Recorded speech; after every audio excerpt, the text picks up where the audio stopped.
2 weeks ago on Please Bear With Me. Tell me why we can't play the first 3 quarters like we do the fourth quarter. It's almost like the team invites being down by 2 scores so they can finally turn it on. And, bro, I said this after the SMU game. I said it in the Arizona State game. I mean, we saw it yesterday, right? Everything seems to turn on when the pressure's hottest. And, again, I almost want to push back against some of these people. I'm not saying this very full-throated, if you've heard me talk for the last 3 weeks. That is a credit to Dave Aranda. I want to give him that. Like, these teams are mentally tough. They are, because there's a lot of 18 to 22-year-olds who go down by 2 scores. The entire stadium leaves at the beginning of the fourth quarter, and they quit. And these guys don't. And I love them for it. I love them for it, and that's a credit to them. But, Terrence, it is a good question, and especially on the road against TCU in 2 weeks, bro. Like, you got to find that juice early. You can't go down to every – against a good team, you go down 2 scores in the fourth quarter, you're in trouble. You're in trouble. Like, there's a reason we talk about 61-58. It's because it was a miracle that we pulled that off against that good of a team that season. Why does it happen, and how do you correct it in this bye week?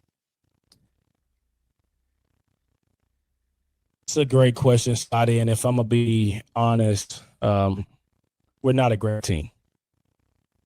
It's simple as that. I don't see great coaching. Not to say Dave Aranda is not a good coach. Not to say our staff is not a good staff.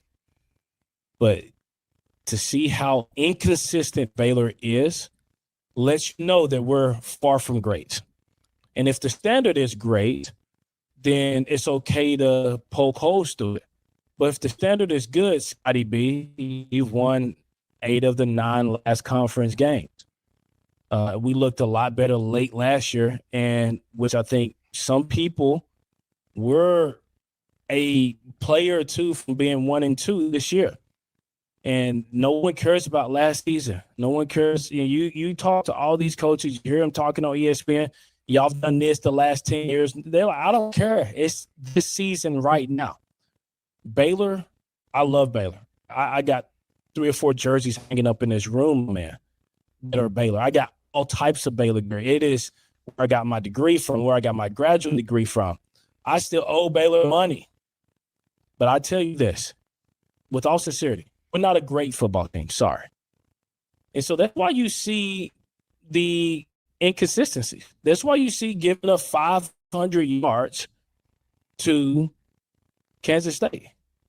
And if you really want me to be even more honest, we're a coin flip away from being a Kansas State this year. Very identical teams. Talent all over the field, can make plays, just not really well coached situationally, fundamentally, executional, operational.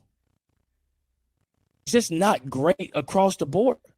And that's why you see Bryson Washington struggling. That's why you see some plays from Sawyer. We're not a great football team. And I think that's where everyone in these comments, everyone at Baylor, expected Baylor to be a great football team this year. And we're just a okay football team. Someone that's fun to cheer for. Fourth quarter, let's stay and see what happens. That's what type of football team was. And so that's why you see some of the inconsistency across the board. My thoughts.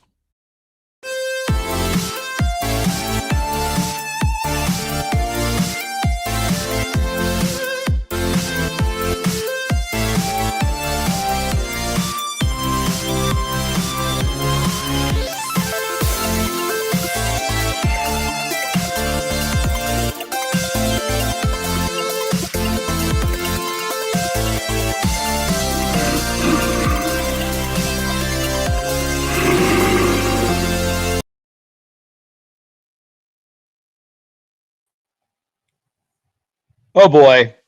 Oh, boy. It's that time. Please bear with me. Back with you again. If my video quality is booty, I'm sorry. I'm in the sticks today. I did not feel like going into downtown Waco to the Alico building. Guys, yesterday was bad. It was bad. I'm not feeling very good about it. I'm not really that excited to do this show today, but we have to do it, Terrence. We got to give the people what they want. Everybody needs a space, to be honest. I saw a lot on the X timeline yesterday. I had a lot in my text messages yesterday. Oh boy. Terrence Ganaway, everybody. Baylor legend. What's up, bro? What it do, Scotty? How are you, man? I'm tired, bro. I'm tired. Don't be tired, bro. We got this. Look, I got my Celsius. I'm good. Well, listen, I do not. I am a natural optimist. I am an optimist by nature. And something like yesterday just totally takes the wind out of your sails, man. I got the wind knocked out. Listen, I think that clip you just played was so perfect because I said, hey, we're a fun team to watch. You stay for the end of the game, like we may make some magic. And I mean, looking at the game yesterday, we were about to make magic. We are a couple of plays away from winning that game and it being a different outcome. The game was not as close as the score was show. I mean, we got pretty beat up. And there was another clip we talked about earlier where I said, man, we should just, coming out of the bye week, there was a question one of the people asked in the chat last time is, coming out of the bye week, what should you focus on? I was like, we should focus on being a running team. And then we should focus on stopping the run. And the two things we did not do coming out of the bye week after we had we had just played Kansas State. So we knew what they did. TCU played Kansas State on our bye week. I mean, everybody should have been in the locker room watching that game together. And then we go from having a bye week where I have no idea what practice is like. I know I text you back and forth yesterday. A lot of this is coached. I mean, it's being coached. If you consistently allow things like this to happen, that means you're allowing it to happen as a coach and you're coaching. That's right. What you allow is what you coach. And so penalties after penalties, bad plays, no discipline. I rephrase that. There's not any discipline. There's just very little or lack of discipline, if you will. And so I get on here frustrated too. I didn't have a lot of wind in my sails to begin with. You know how I can be, but pass me that Celsius, man. I need a little jolt in my arm as well. Listen, brother. I'm taking off the filter today, bro. Hey, just remember, man, whatever you say stays on the internet forever. So listen, I'm not going to be. We can remove the governor, but let's. Yeah, listen, I'm not. Listen, Terrence, you know me, man. I'm going to be honest. I'm not going to be a jerk. I'm not going to be profane. Like that ain't me. But I'll be honest here, okay? I have been trying to play nice a lot. Here, I'll solo so everybody can see. I've got a rant about this Lion jersey behind me. Just a second. I have been playing nice because I'm still kind of new to this media space full time. I am here in Waco. I want to be Baylor University's biggest advocate, cheerleader. I would love for this show to become the Tell the World Why Baylor Football is So Great show. And if I know Terrence would be all in on that if we could do that honestly. I'm sick and tired of what I'm seeing on the field every week. And Terrence, here's what I'm seeing on the field every week, bro. And at some point, like these are not anomalies. They're built into the program. It's part of what's going on. Like you said, it's coached every single week, bro. Unnecessary 15-yard penalties that kill us every week. Every single week. Cannot force a turnover. Often against turnover-prone quarterbacks. I mean, my gosh, Jackson Arnold has gone back to being himself, but he looked like a superhuman against Baylor. Avery Johnson can't throw the ball against anybody except Baylor. Josh Hoover had 8 touchdowns and 6 turnovers against common opponents with Baylor, and we couldn't force a turnover yesterday. It's unbelievable. This team cannot do it.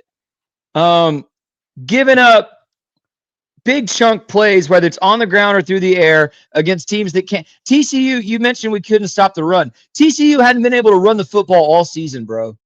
They've been a bad run team all season. And we couldn't stop it. We're playing 2 high safety 8 plays in a row while they're just running against a light box over and over and over again. It is, and we're coming off a bye week. And here's the other thing I can't stand, bro. I'm going to just be straight about it.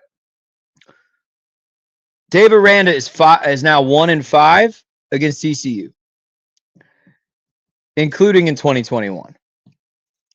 It's not good enough, bro. It's not good enough. So Can't have it. there is nuance and there are details and there are a lot of young men on this football team to be praised. I want to be very clear about that. There are some young men on that football team yesterday that almost willed us to the most improbable victory ever. There are some dudes on this football team, and I love and support every single one of these football players.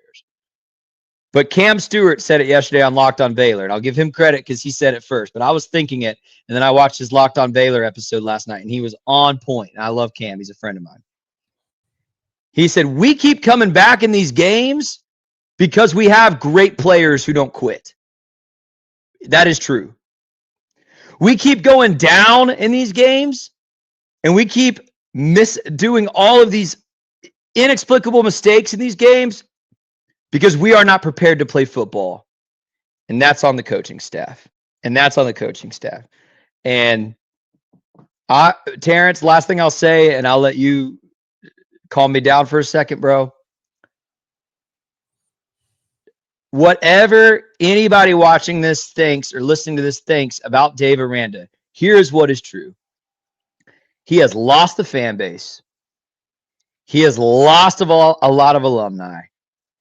He has lost the support of a lot of former athletes. I mean, I was very discouraged yesterday, Terrence, by former football players, former baseball players, all sorts of people I see just on my feed chiming in about stopping Bear Foundation memberships, let alone donating anything to the school or to the NIL, let alone buying a ticket to this empty stadium we've had. Bro, it is bad.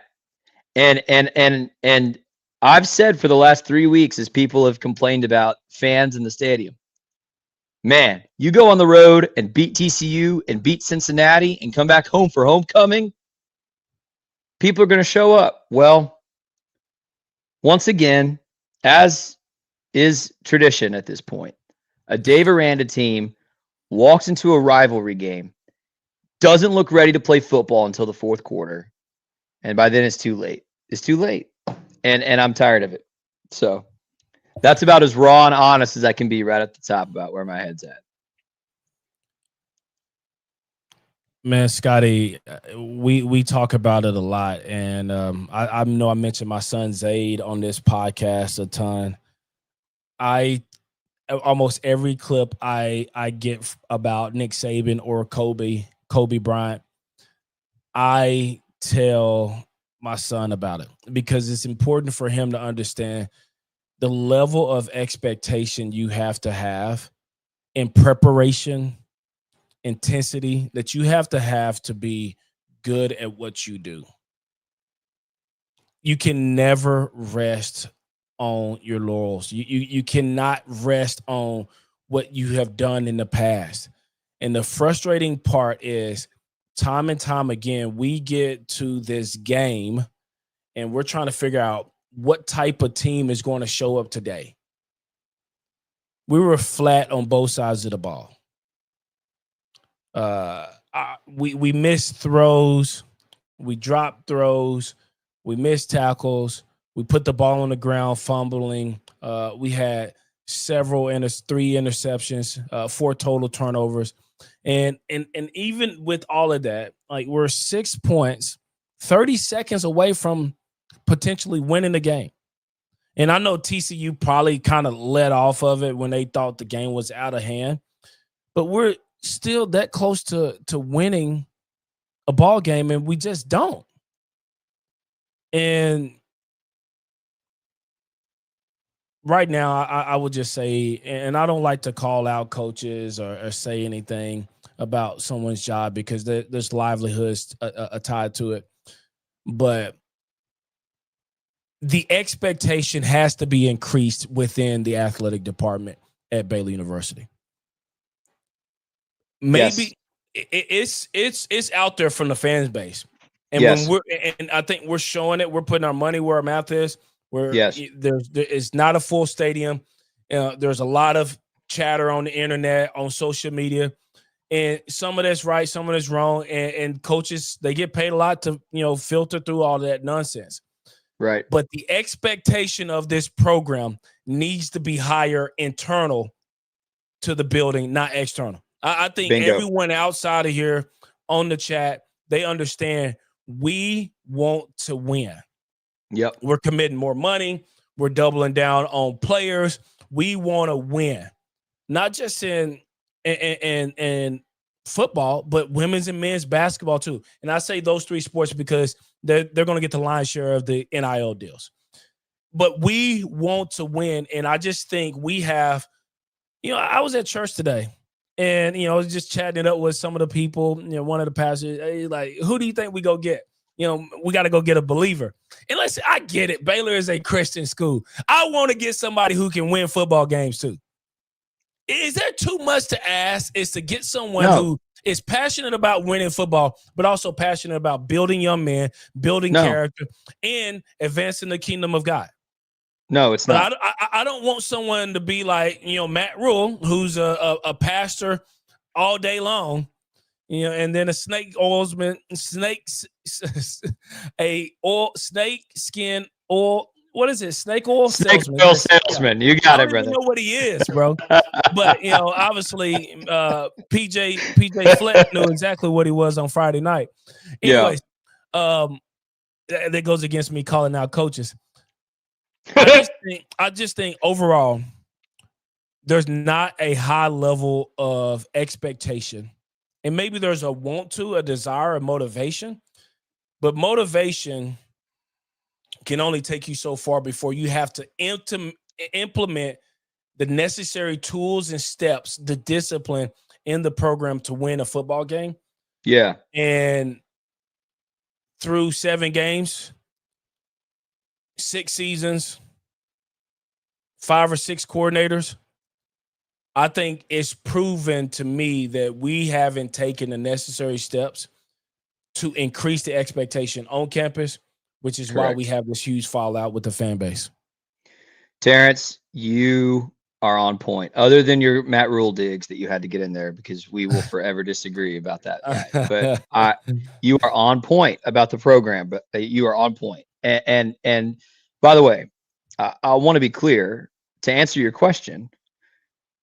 Yes, there are tons of men who have the character, and if the specific faith life is important to Baylor, the faith life, and can win football games.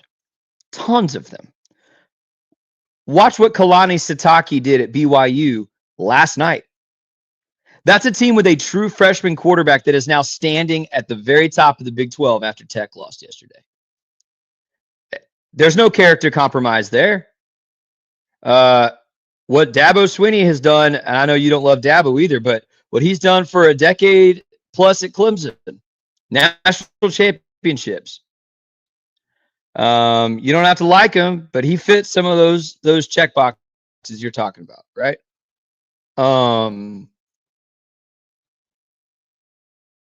A lot of these guys that I would imagine Baylor should dream about, I don't know their faith life. I don't know. I haven't studied if G.J. Kinney goes to church, Jeff Traylor, Eric Morris, Alex Golish. I don't know anything about these guys personally.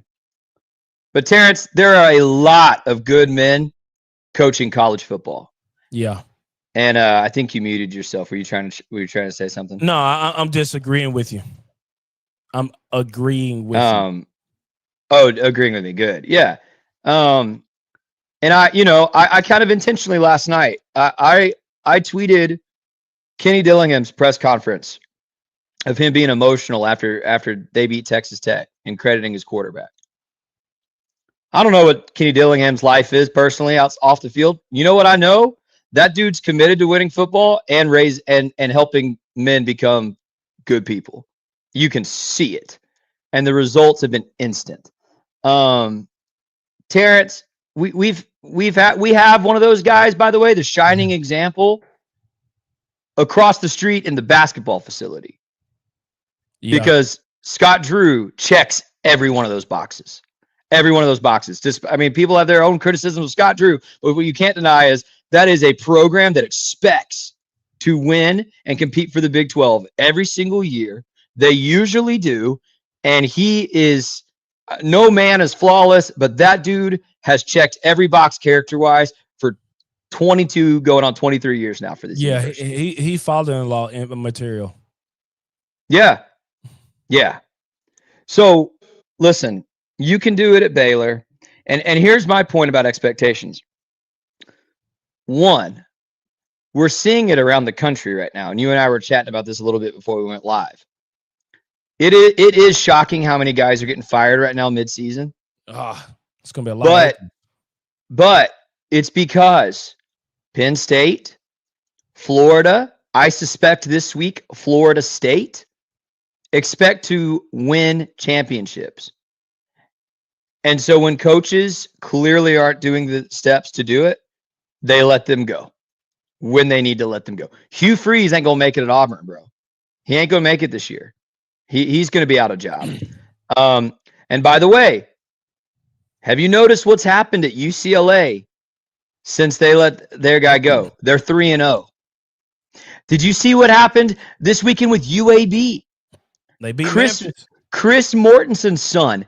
First ever game as a head coach. They went in and beat. Were they ranked? Was Memphis ranked coming in that game? I think they were. I think Memphis they beat Arkansas, but I don't think they were ranked. They were definitely receiving votes. They were definitely considered like one of the group of 5 teams kind of hunting for the playoff. UAB goes in there and beats them. Okay, so that's one. 2, I want to go back to this Lion jersey behind me.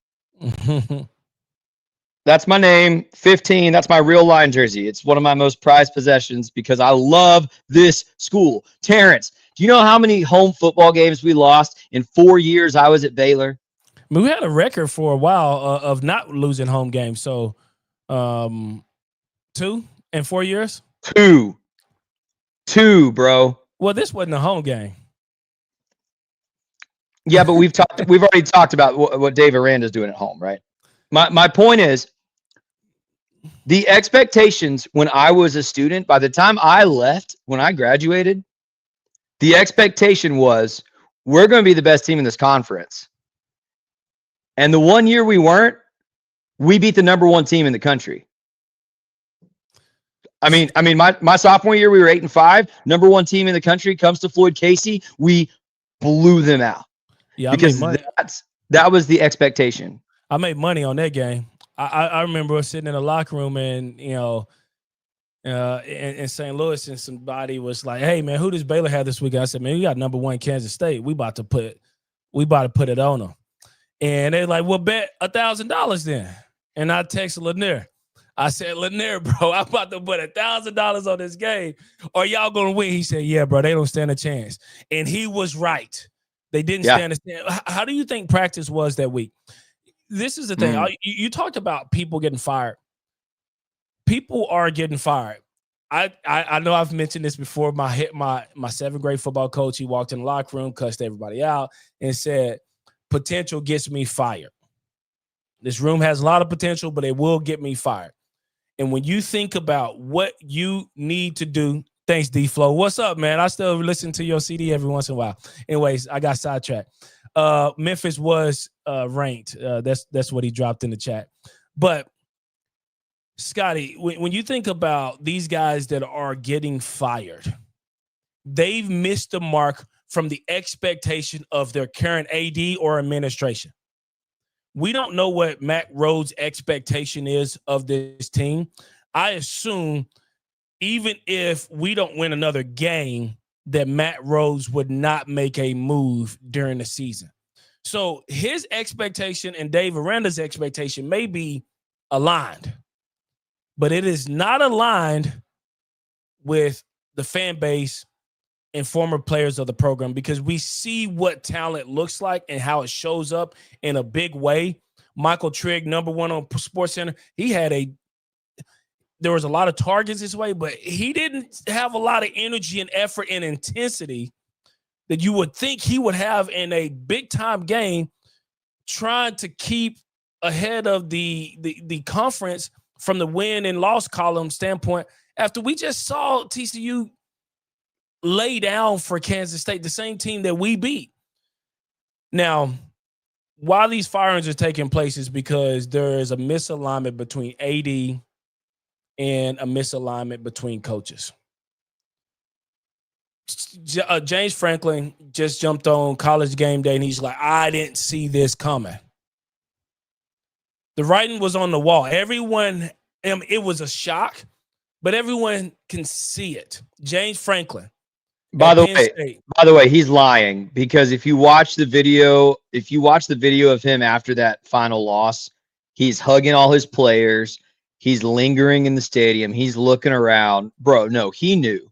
He may not have known it was going to happen right there, but he knew he was in trouble. Billy Napier, he's going to get on his campaign tour as well. He knew. The guy at UCLA that got fired, he didn't know how to even introduce UCLA into the Big Ten. He knew. Like, when you are at these programs, Mike Norvell is about to figure it out too. I don't know what happened. I thought we were really good. Couple of bad breaks. You can't have bad breaks. When your school is raising $30 million to pay players, $20 million to pay coaches, $50 million for a football program, you got to understand that your job is on the line. And I'm going to tell you right now, I love Joey McGuire. But if he doesn't know the expectation behind the financial donations that he's getting at Texas Tech, then he's wildly misguided. And I don't think he's misguided. Texas Tech understands why they have to win big this year. And it wouldn't surprise me if Joey McGuire makes a move at offensive coordinator, because that offense, even though statistically, you know how I feel about stats, statistically they're doing well, they're not a great offense in the red zone.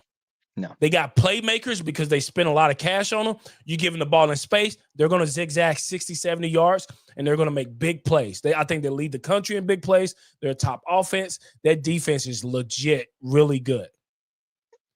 That offense cost them a game yesterday, and I bet you if Coach McGuire, and I don't want to get on Texas Tech because it's about Baylor, I'm just talking about the expectations when financial backing is injected into a program. And we doubled down on NIL this year at Baylor. We paid some people. We're trying to keep them healthy, trying to get production out of them, and we're just not doing it. And it boils down to one simple phrase: coaching. Yep. It's not there consistently.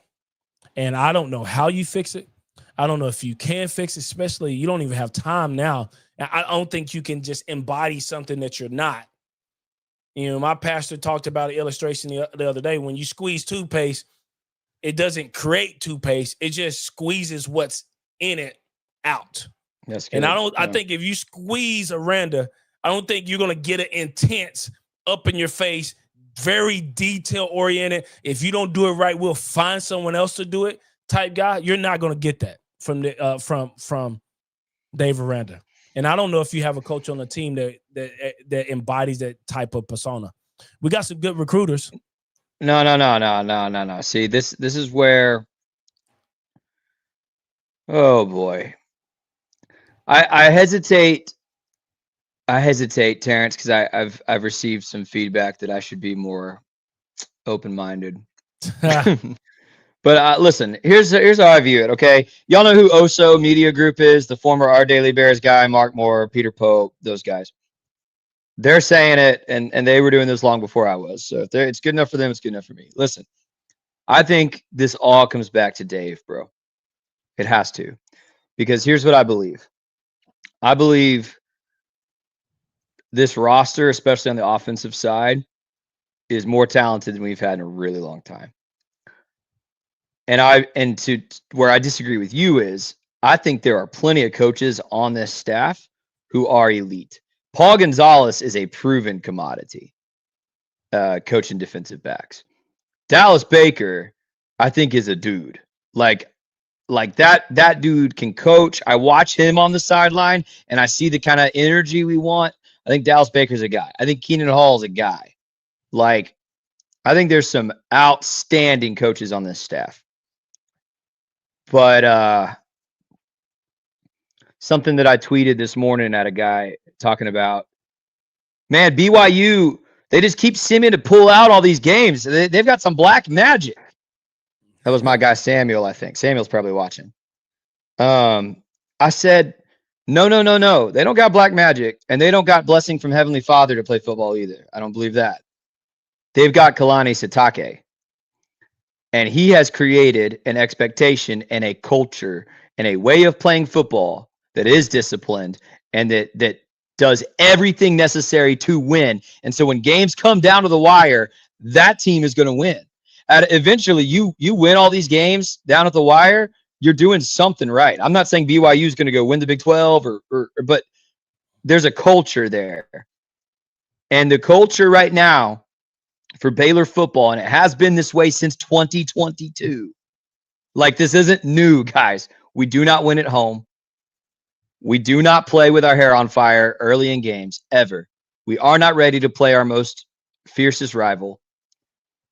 And we underperform with the talent that we have. The talent level on this football team is better than the performance you're getting on the field. And what made Coach Briles special as a football coach, and Terrence might disagree with me, but I think what makes Coach Rule effective as a football coach, I believe both of those men get the most out of the talent they have in front of them. I would agree with that statement. I do not think Dave Aranda is getting the most out of the talent he has, and almost as a double whammy, and it's why we're one of the worst defenses in America. I don't think he's identified good talent on the defensive side of the ball either. I don't think we have the right players on that side of the ball. I just think I think there's good players. Yeah, I mean, I can't name any of them right now. I just think it's bad alignment, assignment, and technique. And you're right, bear the truth. We're not getting. You know who we're not, and I'm gonna go on record and say this. I say it in the chat every week. But who we're not getting full potential out of? Michael Trigg. That's who we're not getting full potential out of.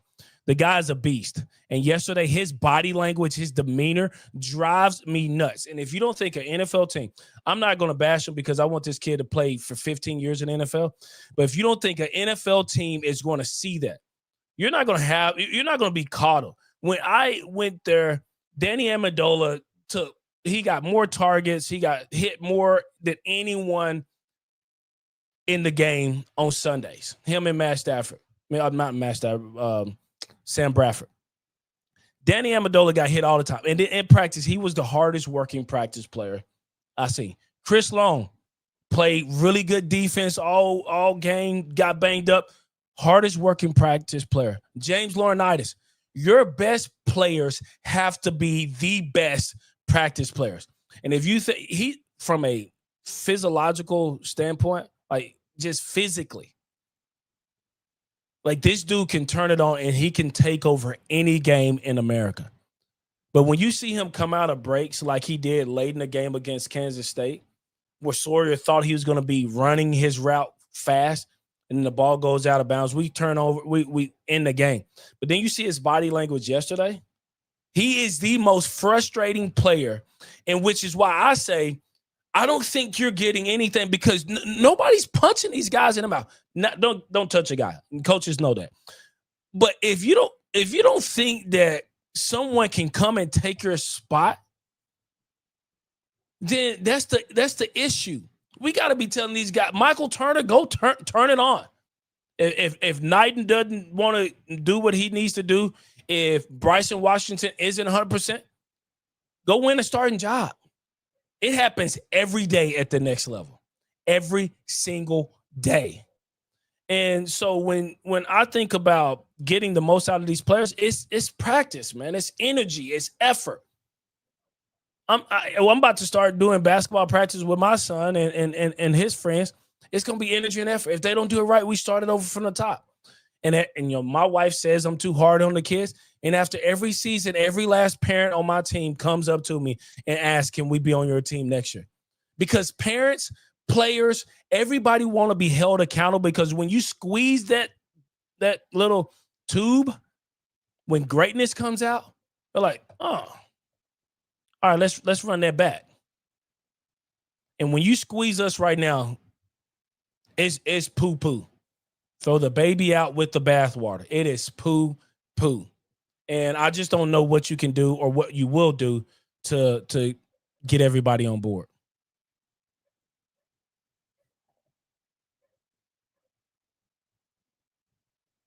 Scotty, you're on mute, I think. You were right. We're both even now. I said I couldn't agree more. Man, and Terrence, like, there's part of me that wants to like dive into that game yesterday and the hows and the whys and the, but none of these games are lost on one play.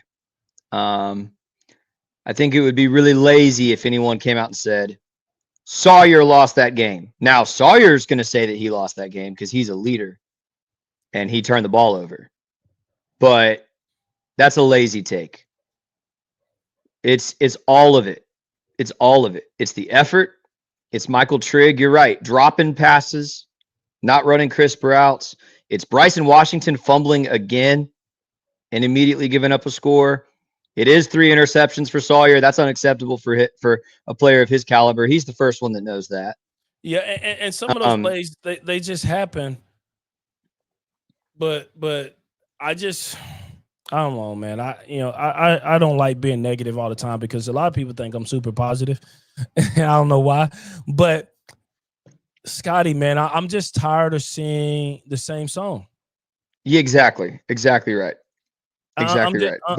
But my point is, all these mistakes, Terrence, all of them come back to what you're saying about accountability and leadership from the coaching staff.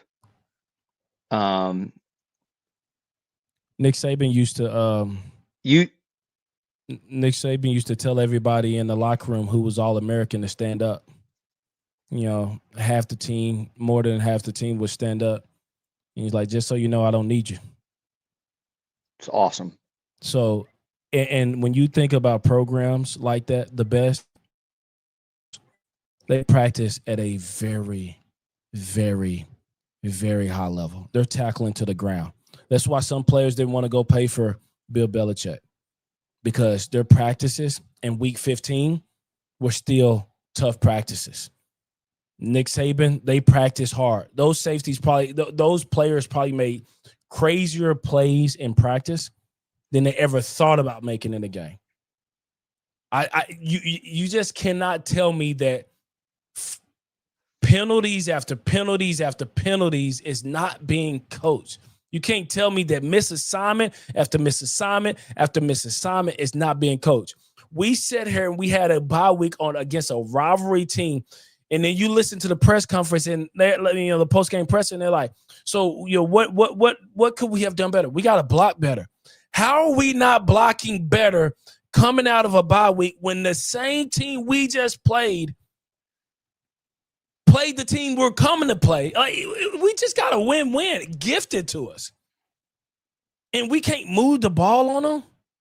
And then we got to say, "Hey, we got to stop the run," and then TCU, who had 2 rush yards against Arizona State, ran all over us. David, that's never going to happen. As much as a lot of people would love Yeah, it to that's happen. crazy. That's crazy. If Art was given a chance, I don't want to speak for him. If he was given a chance, I think he may be flattered by it. I don't think he will ever do it because him coming back to Waco, I think it'll just be too much for his family to endure. And if Baylor is already on the fence by our current head coach, who doesn't have a asterisk scandal next to him, you will rip Baylor fan base apart if you brought back Art Briles. Yeah, that would be tough. Hey, but listen, if we can get an offense like that, or we get a strength coach like that. Well, and so let me reflect on this because I've said this on X and I want to say it publicly here because the question was, is there another guy out there like Art? Now I want to be clear. No, right. But here's Terrence. Here are some things if I were Mac and I was considering, and again, we are forecasting because I think you're right. I don't think Mac does anything. Daniel also no shot. I don't think he would come. And also, by the way, Terrence, just a real quick dig at Kendall Briles. When Baylor almost won that game yesterday with the onside kick, I thought it would be Kendall Briles who was trying to throw the ball when all they had to do was run the clock out and lose the game because we've seen a Kendall Briles called offense blow a big lead before in the Cotton Bowl, and that was the most painful game I've ever been through as a Baylor fan. Anyway, yeah, it was painful. Anyway, State game. Yeah. That's neither here nor there. Here's Terrence. Here's something I'm considering if I'm Mac, and we're forecasting, we're projecting because I think I agree with you. I don't think Mac does anything with this coaching staff midseason unless Drayton McClain himself is like calling him today. Two things Baylor has not had since Art that I think you need to consider. An offensive-minded head coach. I think that excites fans. That creates buy-in. That takes advantage of this momentum in the current recruiting class you have. It's also the opposite of Dave right now, which I think is important. B, and more important to me, and I am biased, but I think this is important. I think it's really beneficial, especially in this era we're in of NIL, recruiting so much about money. I think you need a guy who loves this state and knows this state. We hired an East Coast guy. We've hired a West Coast guy. Mixed results. Dave Aranda's staff has done an outstanding job recruiting. I give a lot of credit to why am I suddenly forgetting his name? Aaron Hunt. Yeah. But Terrence, there's a lot of hot candidates right now. I'm thinking of Eric Morris coaching the #1 offense in America at North Texas. I'm thinking of GJ Kinney, and I know that name's already become a little divisive amongst some people, but you have to say his name. Texas State had never been to a bowl game before he got there. They have consecutive 8-win seasons. Incredible offenses. I'm thinking of Jeff Traylor. I'm seeing that name come up in the comments. I'm getting a lot of heat on this on X, Bear the Truth, but I've said Jason Witten's name. That would be wild. That would be really a stretch to be a head coach at a college program. But Terrence, I think someone that knows the state, loves the state, can recruit the state, and has some pride in being in Central Texas is really pivotal to me. That's really important. And those are two things that Art Briles, to go back to David's point a few minutes ago, embodied really well. Offensive guru, genius. And knew this state and was able to go identify players throughout this state, 2 stars and 3 stars that everybody else was overlooking, that would fit his scheme and he could maximize their potential. That's where someone like Traylor would get me energized a little bit.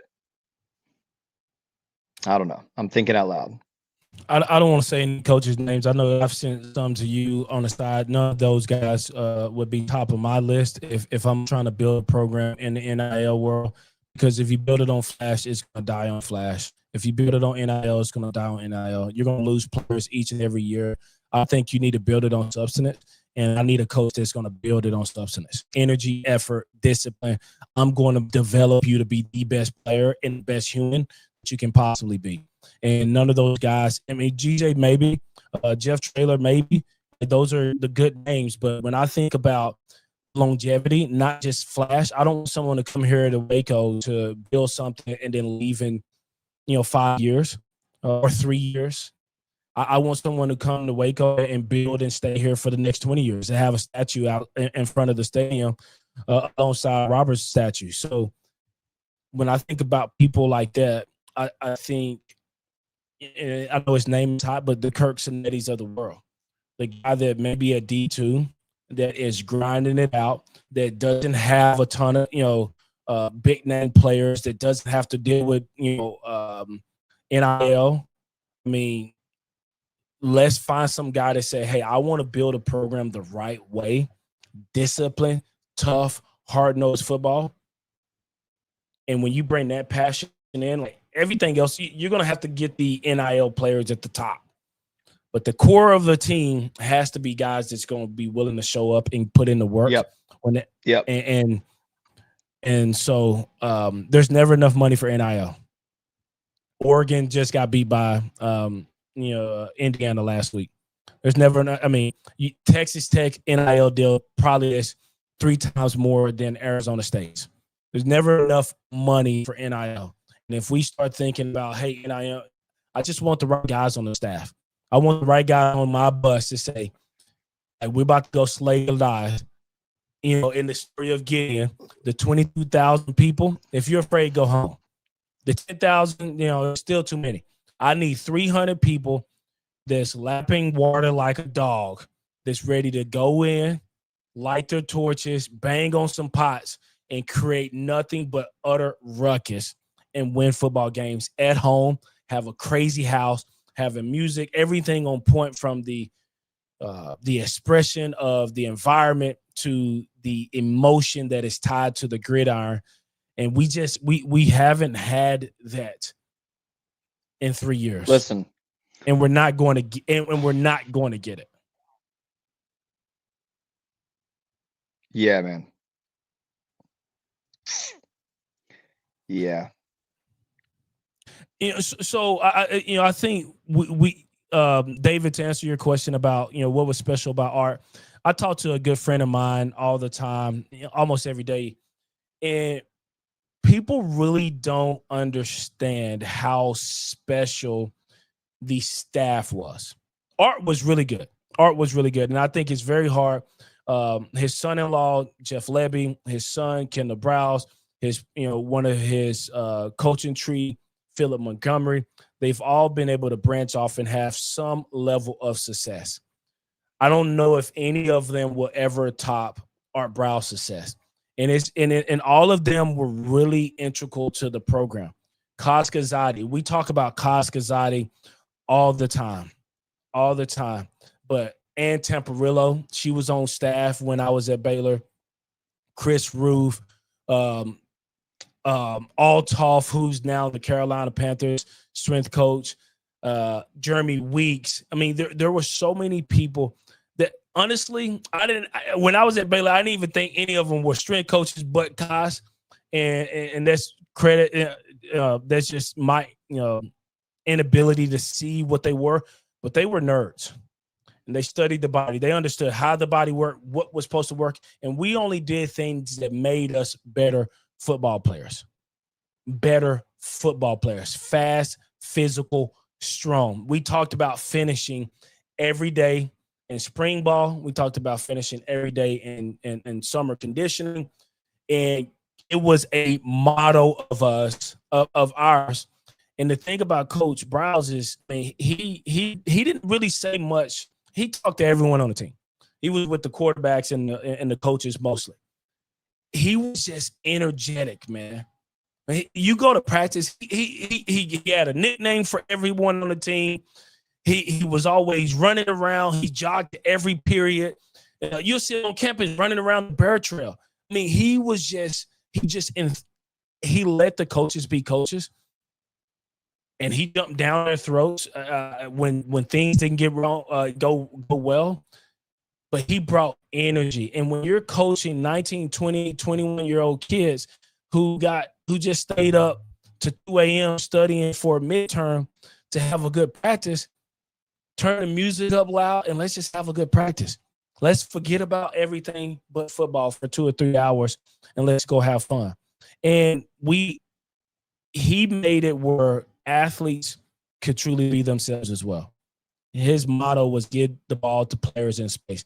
I remember my senior year in high school, we ran 32, 2-8, 32 toss every play. That's bread and butter. If you text anyone from my high school, that was the play we ran all the time. I went to Coach Browse and I said, hey, man, I want to run a toss. And he's like, okay. We ran a toss like twice in the game. We never ran it again. It didn't work. I wasn't the same guy. And, in decap, I'm playing against guys that look like Scotty, no offense, but I could get around them.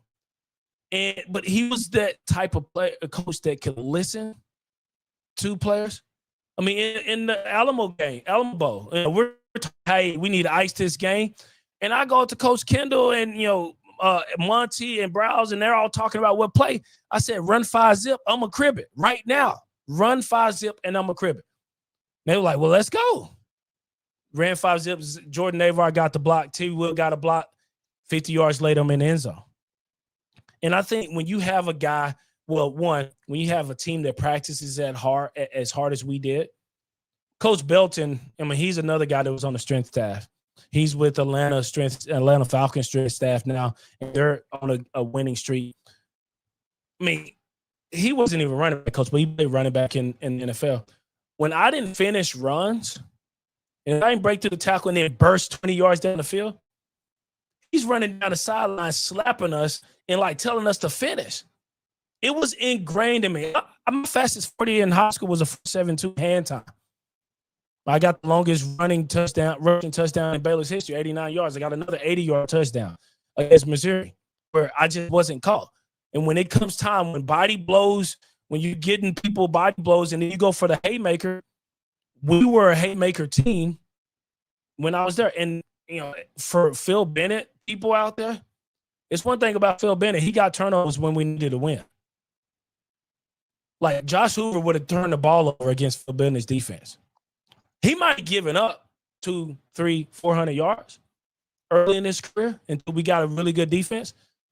But we were getting turnovers. And so, listen, our Browse is lightning in the bottle. But he had a great staff around him. That's why I think it's hard for everyone in his coaching tree to mimic his success. I mean, you think about Chip Kelly at Oregon. He had a great staff around him. It's hard for him and anyone else in his coaching tree to mimic that success. And it's just, he was one of one. And I think, I don't think we've ever had a coach that loved Texas high school football as much as Art Browse. And that's to Scotty's point. That's what we need, because if we don't have to lead Texas to get guys that we want to win a national championship. I mean, when Tom Herman was at Houston, he just said build a wall around Houston, and he did. And he won.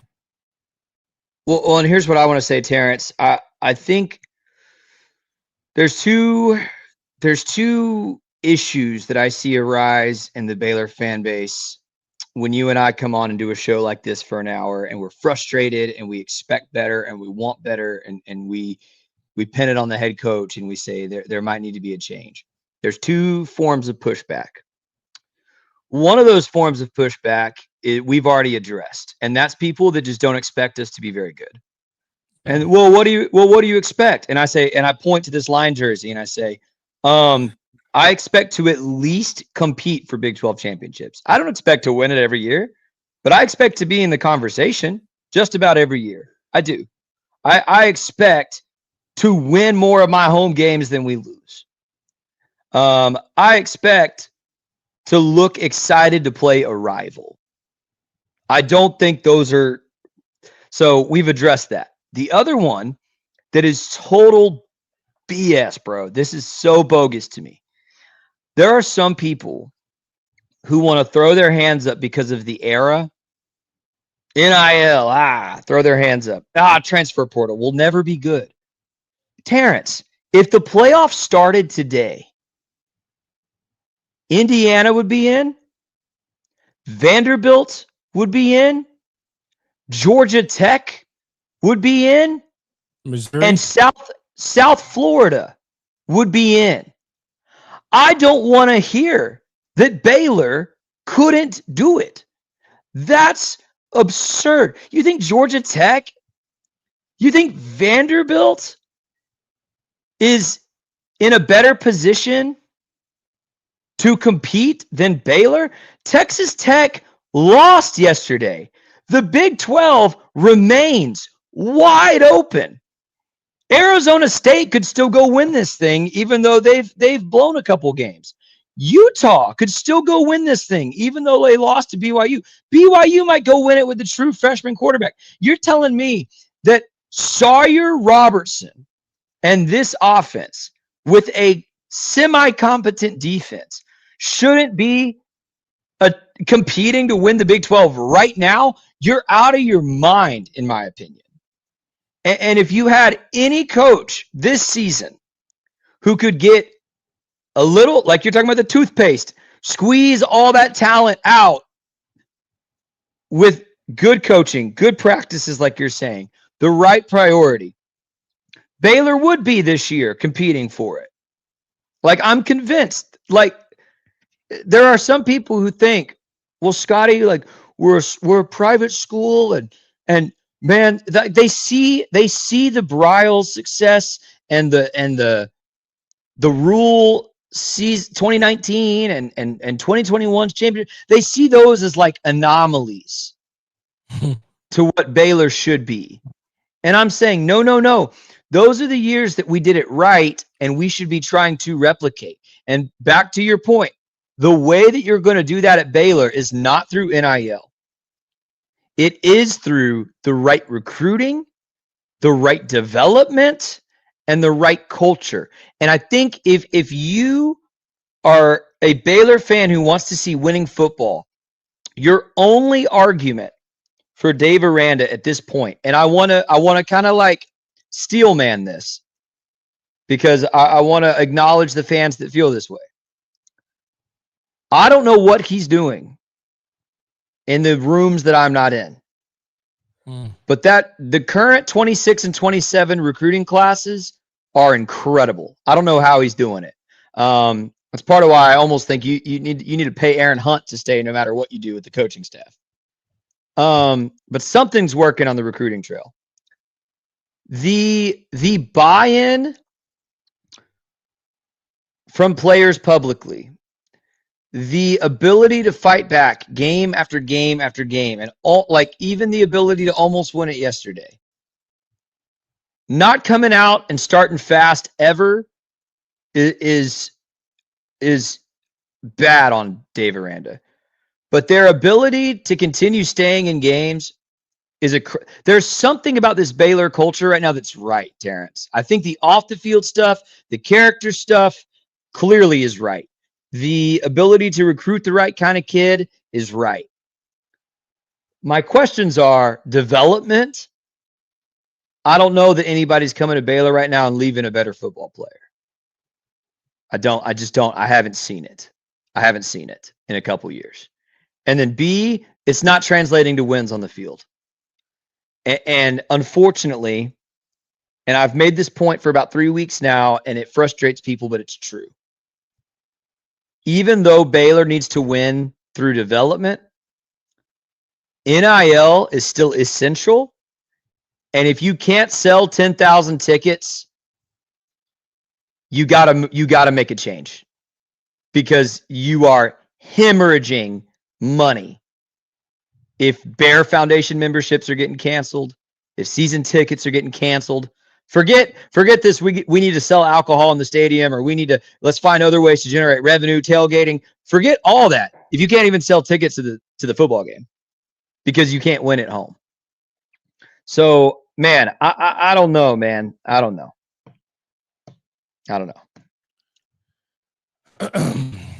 Yeah, I don't know either, Scotty. I'm pretty much done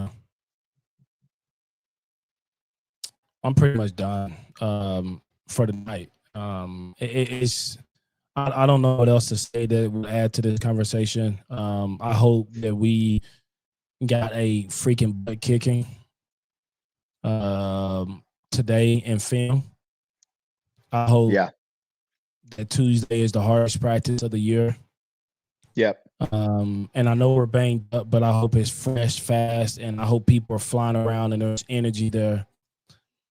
Because listen, man, we very well could just walk into this last. Cincinnati's good. Arizona and Houston played a really good game yesterday as well.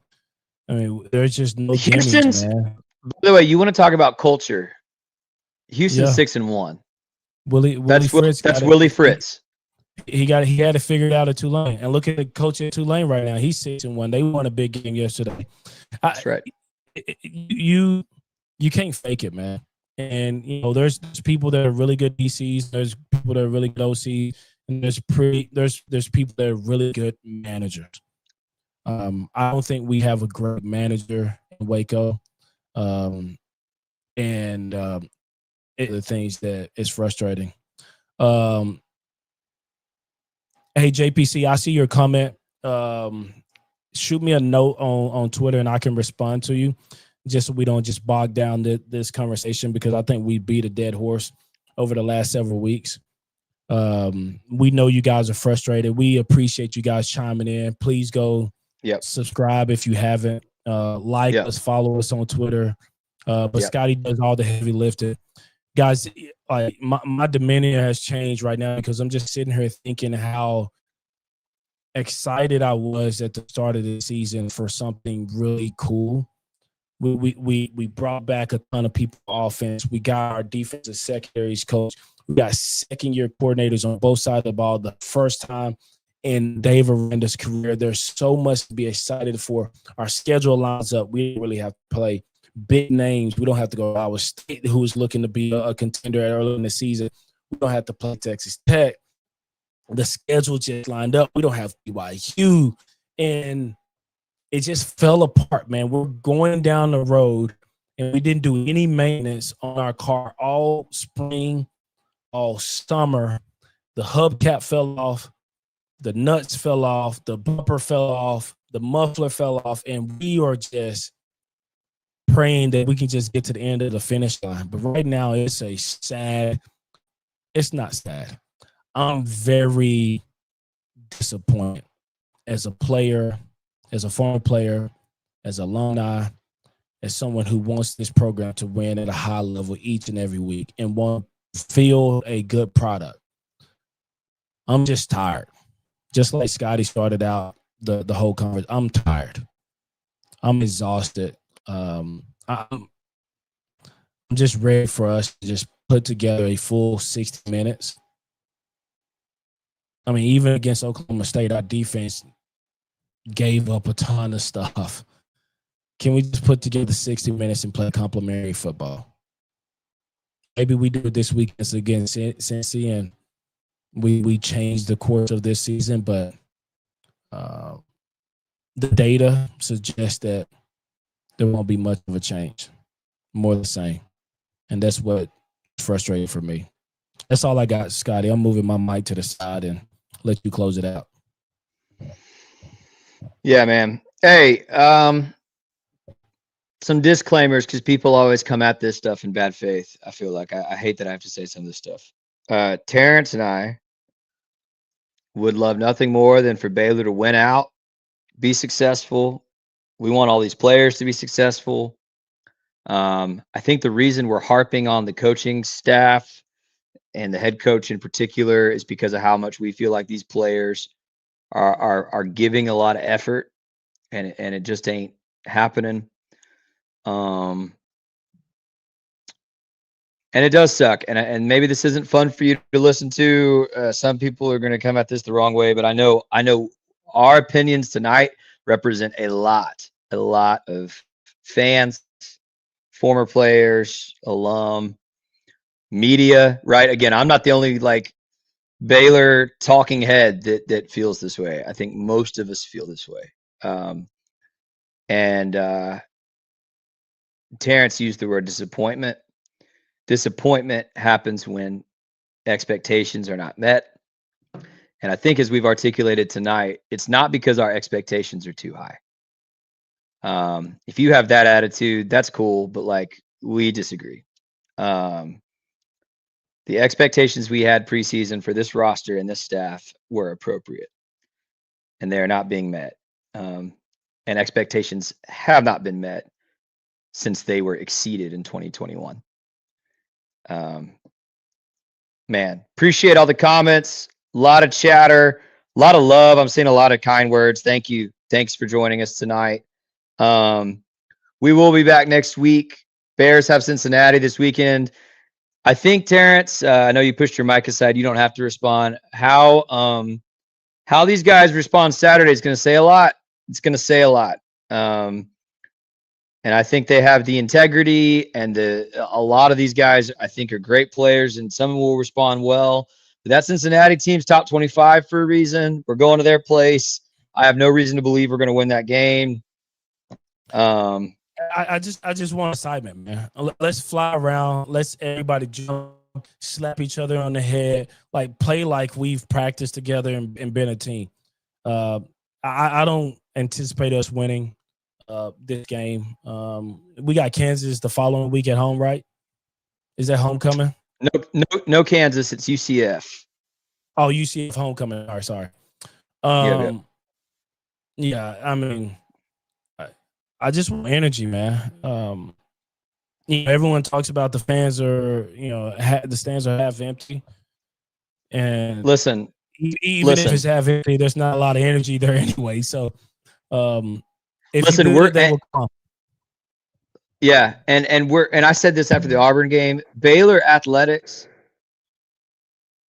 is doing a better job this year than they've done in a long time of trying to create energy.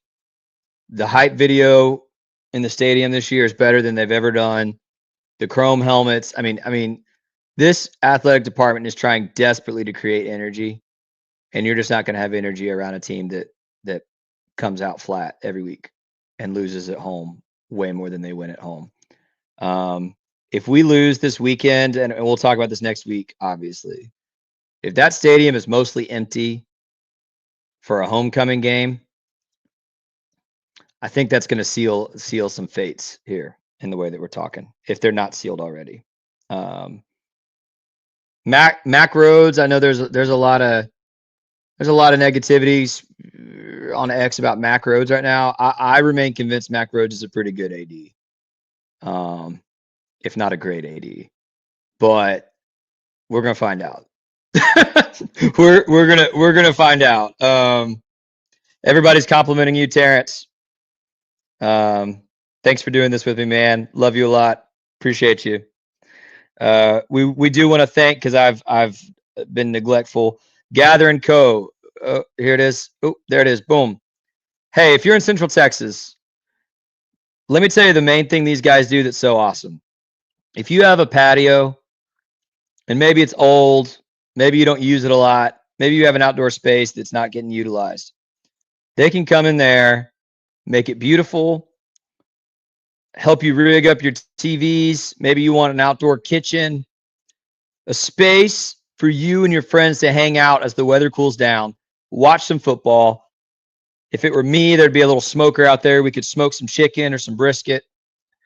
And Gather and Co. Kitchen and Bath are the people that can do that better than anybody in Central Texas. They're good people. They love Baylor. They love Waco. They love us at Rogue Media. I'd really appreciate it if you're thinking about doing any kind of remodel at your house. But right now they're specializing in kind of that outdoor living space, kitchen space stuff, call them. Kelly Falconberry is awesome. Check it out. Gather & Co. Remodeling. Gather & Co. Kitchen and Bath here in Central Texas. All right. I've yapped long enough. Terrence has been done for a while. Love you guys. Appreciate the support. I will be watching Saturday. I will be cheering for the Bears. I am Baylor all the way. Oh, Black Lion says I'm talking too much.